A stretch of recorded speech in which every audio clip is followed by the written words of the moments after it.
I'm filing a class action on behalf of any of the cast members that were involved in a reality show that was produced by Kinetic, right? And because Netflix is the distributor, Netflix is also involved in the class action, right? So I really, and I'm deliberately phrasing it that way because I don't want to make this about me. It's really not. It's a larger, wider issue, and the details of that can be read in the complaint. But basically, there was a lot of mistreatment on set, and I don't mean mistreatment in just sort of a general, hey, I didn't have a good time, things didn't work out for me. It was really abusive, illegal things, and I'm not saying that from a legal perspective. It's just it's the 4 hours of sleep a night, the food deprivation, false imprisonment, which was a term my attorney brought up when I discussed the situation, and it's just, to me, having gone through that and experienced that, and then talking to all of my fellow castmates who all basically shared the same experience and reiterated what I said, it struck me as like, how can this be legal? So the more I dug into it, and the more I realized that they're kind of like falling through this loophole, because despite reality TV having been around for a while, it's still a fairly nascent industry. And because of that, cast members aren't afforded the same protections that they otherwise would if it was more established entertainment, right? And they've gotten away with this through loopholes. And I think it's just gotten worse and worse and worse and worse. And somebody has to put their foot down and do something about this, right? All we're asking for is common sense regulations to be put in place to protect cast members, really. Yeah, absolutely. So when you were on the show, did you vocalize some concerns to producers, and how is the response? Yeah, I mean, that's a great question. And I don't exactly know how to answer that. I think, especially for me in the middle of the show, it's really hard to understand the abuses like real time. And I think that's really the insidious part of these abuses, because they're very sophisticated psychological mind games. And basically what they're doing is, when they're putting you under a high level of stress, right? The sleep, all of these things that I've mentioned in the complaint that I said before, it's basically hitting upon a psychological survival mechanism, right? And whatever your beliefs in creationism or evolutionary biology, I particularly ascribe to evolutionary biology to describe things. But when you think about it, if you have a group of people who are in a really stressful situation, regardless of their prior relationships, it's in their best interest for survival to all of a sudden bond really closely and work together so that they can get out of this alive, right? So what these producers are doing is they are hacking that physiological survival mechanism that you're in the middle of it, you don't even know what's going on, right? It's not something you're self-aware of, it's just happening because it's embedded so deeply in our DNA, right? And this is the same mechanism that allows something like Stockholm syndrome, right? It is the same exact mechanism, and they are deliberately using it, right? So that was a bit of a roundabout answer, but I guess the point is, when I was going through it, I didn't really realize how much I was being manipulated, right? And I didn't know how far out of my own head I really was, until I was able to decompress. And it took a solid 3 or 4 days after I got back from the experience to not feel like a total effed up zombie. Yeah. And have you since spoken to other contestants, and what's been kind of the feedback that you've gotten? Yeah, absolutely. I think one of the positives that came out of it was I met a lot of really awesome people in the season 2 cast, and for the most part, they really are amazing, great people that I would hang out with if I hadn't met them. Nick and I especially hit it off pretty immediately, in the lounge. We're very similar, so we're still really good friends, which has been great. But that's one of the things that allowed all of us, I think, to work through this, was this support community that we had, that we could share with each other, right? Because outside of a professional psychology relationship, we couldn't talk about this, right? We were under NDAs until the show came out, that we were even on the show. So all of us did talk about this, and almost universally, we all said the same things, that it was traumatic, it was screwed up. Like, I can't believe they did this to us. How can they get away with this? And I'll go even further. Since the lawsuit has come out, I have had well over 24 previous and future cast members of yet to be aired shows message me, and I'll tell you, everything they've said has corroborated my experience in my account. But not only that, some of these stories have just shocked and blown me away, in terms of how much trauma they've created, and the actual physical impact these things are having. And like, it's made me relive my experience. And honestly, it's been a very emotional and stressful time for me because, you know, I've been having these conversations with these people, and they're so grateful that this is finally coming out, and they feel like they have a platform to talk. But it's like it's so disturbing what's being done to these cast members without any repercussions or without any regulation. Yeah, and so how was that um process for you when you started to kind of unpack what had really happened? How I guess how did that kind of unfold and how did that make you feel? Yeah, I think maybe I can give you an example that might help. And so, um, I started developing, pretty serious feelings for someone in a very short time. And, based on our conversations in the pods, I was told those feelings were reciprocated, right? I can't actually speak for that after the fact, right? But that was the impression that I got.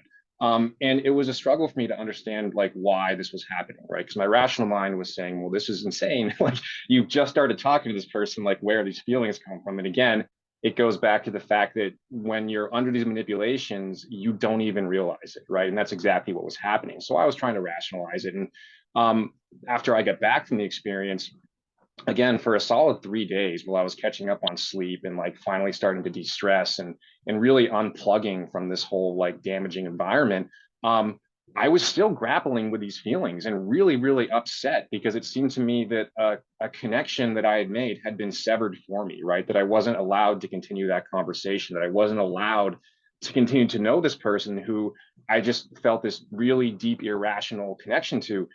And then like, it was like a third of the fourth day, I woke up and all of a sudden, like, those feelings went from like visualizing proposing to had a good first date, would go on a second date, right? It just snapped, gone, right? And again, I think there's an underlying connection, right? But when you're outside of that pressure cooker situation and you finally decompress, you get back to normal and you realize just how skewed that whole thing is. So like that's just to give you an example of what the unpacking was like, because your perspective shifts, you start realizing exactly how much you were manipulated and how much that your psychology was hacked. And it took, thankfully there were about 9 other cast members that left early, and we all formed a great support group. We hung out very quickly, talked to each other, help each other get through it. And I have a psychologist I've been working with, so I I upped the number of times I was seeing him, and over the course of 3 or 4 months, like, slowly worked through it. And luckily, like, I didn't bury anything down, which is something I used to do in the past, which causes issues. I was able to talk through it, work through it, get through it. And again, I'm at peace with the experience from a psychological standpoint, but that doesn't make it right. Yeah, absolutely. So I know in the allegations there was something about the alcohol consumption and the limited intake of water. Could you tell me a little bit about the food and drink habits that you experienced on set? Yeah, for sure. And look, like, nobody's forcing alcohol down our throats, Yeah. right? I don't like that's a ridiculous non sequitur. um but it's always there, right? Like, for example, water was very rarely stocked in the fridge. So there was a fridge on set, and that was a set. We didn't live there, right? So there was a fridge on set that worked. And inside there was a lot of coffee drinks, there was a lot of alcoholic drinks, there was some energy drinks, but there usually wasn't any water. If we wanted water, a production assistant would usually, we'd ask a production assistant, and it might be 30 seconds or it might be 30 minutes before they would come back with a single bottle of water. um, and they would just give us a single bottle of water. And we, at least, again, I can't speak for the women's side, I can only speak for the guys' side, but we continually said, hey, like, please just leave a case of water in here. And they never did, right? It was always a struggle to get the water. And I wouldn't say we were deprived of water, because eventually we would get water.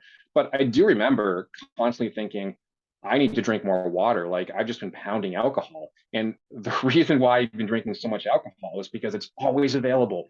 There was never a dearth of alcohol to where it was like, oh, I wish I had an ability to take like a round of shots with everybody right now. It was always there. It was always stocked. And, again, no one was forcing it down our throats, but when they put you in those situations where, again, one of the first things they did when we arrived was locked us in our hotel rooms for 24 hours straight with no ability to leave, no one to contact or talk to, because they've taken away our IDs, our phones, all of that, right? You just go out of your mind bored and you're just hungry for social connection. And they didn't allow any alcohol in the hotel rooms either. So by the time we got to set and they said, go ahead, go nuts, like, we did. And on top of that, we were always on camera, right? Always on camera. But it doesn't mean we were necessarily in the middle of like the main purpose, which was the pods or the connecting or the dating, right? That was a very small amount of time. Most of it, we were just hanging out in the lounge talking.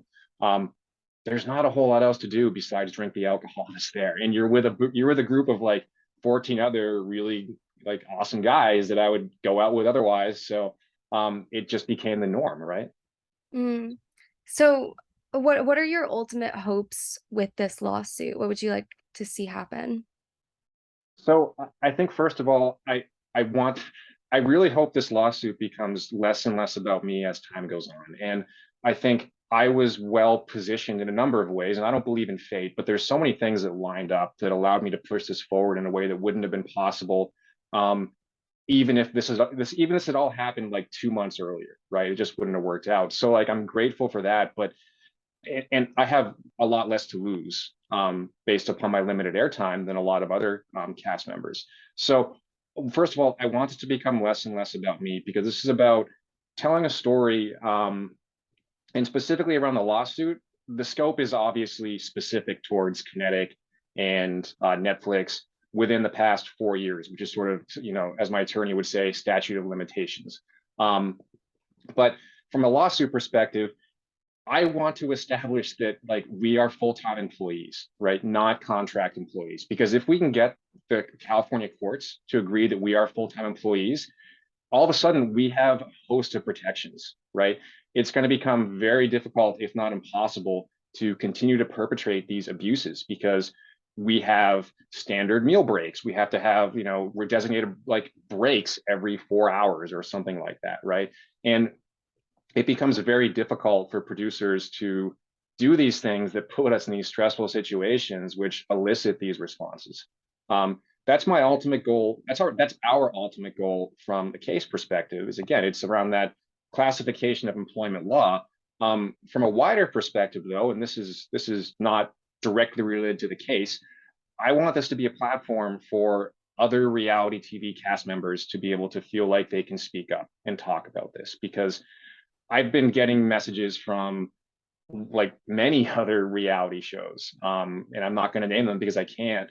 It wouldn't be right of me, but they're all saying like they've suffered the same abuses and the same experiences. And I'm not going to say that every reality TV is like that, but I think, and this is just my opinion, the more outrageous the concept, i.e., Love is Blind or The Ultimatum, the more manipulation and the more psychological abuse you have to do to make that happen within a time frame that production allows. It's so rare in life that you run into a situation where there is such a clear right and wrong, right? Such a clear moral imperative and such a clear ethically this is the right or the wrong thing to do. I've never come across something black and white like that in my entire life until this. This is just unequivocally the right thing to do from any standpoint, right? And so it's empowered me to push through and ignore all the negativity, because that's just noise. None of it really matters. I know deep down in my soul that this is the right thing to do, and that if I can enact some change to help other people, I've left a positive mark in the world. So from that aspect, I want to be relentless on this. I want to push it forward until we get the result that we want, because it is the unequivocal, morally and ethical right thing to do. Is there anything else that I didn't ask that you'd like to add? I think to anyone watching this who maybe thinks that I'm just doing this for, attention, or because I'm salty or something like that. Again, I don't, and I think I mentioned this in my statement on my Instagram, but I don't blame you. If I were in your shoes, I would probably think the same thing, right? But I would just ask that you keep an open mind and then you look at the evidence. And for example, I have done nothing to promote myself since this lawsuit came out. The only posts I've made are directly related to the lawsuit. I think my Instagram account has grown by 100 followers despite being on CNN. So like I'm really not pushing for this. If my goal was like popularity, I'm not doing a very good job at it. And I think like the other aspect of, being salty, again, I appreciate the perspective there, but I am 100% at peace with the experience. I am personally, I feel in a way lucky to have gotten out when I did, because I think the implications of what I talked about with the feelings decompressing, if that had been in the context of an engagement or a marriage, I think it becomes a lot more difficult and a lot more damaging.